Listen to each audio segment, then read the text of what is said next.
ক্লৈব্যম মাস্মগমঃ পার্থ নৈতত্ত্বয়্যুপপদ্যতে ক্ষুদ্রম হৃদয় দৌর্বল্যম ত্যক্তোত্তিষ্ঠ পরন্তপ।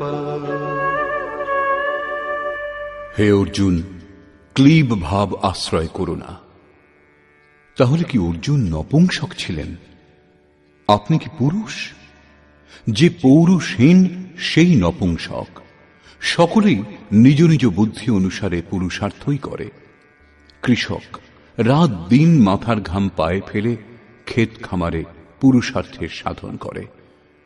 কেউ ব্যবসা বাণিজ্যকে পুরুষার্থ বলে মনে করে, কেউ পদের অপব্যবহার করে পুরুষার্থী হয়। সারা জীবন পুরুষার্থ করেও অবশেষে শুধু হাতেই যেতে হয়। তাহলে এই কথা স্পষ্ট হল যে এই কার্যগুলি পুরুষার্থ নয়, শুদ্ধ পুরুষার্থ আত্মদর্শন। গার্গী যাজ্ঞবল্ক্যকে বলেছিলেন, নপুংসক পুমান জ্ঞেয় ইয়ো ন ব্যক্তি হৃদি স্থিতম পুরুষম স্বপ্রকাশম তস্মানন্দ আত্মানমব্যয়ম। সেই ব্যক্তি পুরুষ হয়েও নপুংসক, যে হৃদয়স্থ আত্মাকে জানে না। সেই আত্মাই পুরুষ স্বরূপ, স্বয়ং প্রকাশ, উত্তম, আনন্দময় এবং অব্যক্ত। আত্মাকে জানার প্রয়াসই পৌরুষ।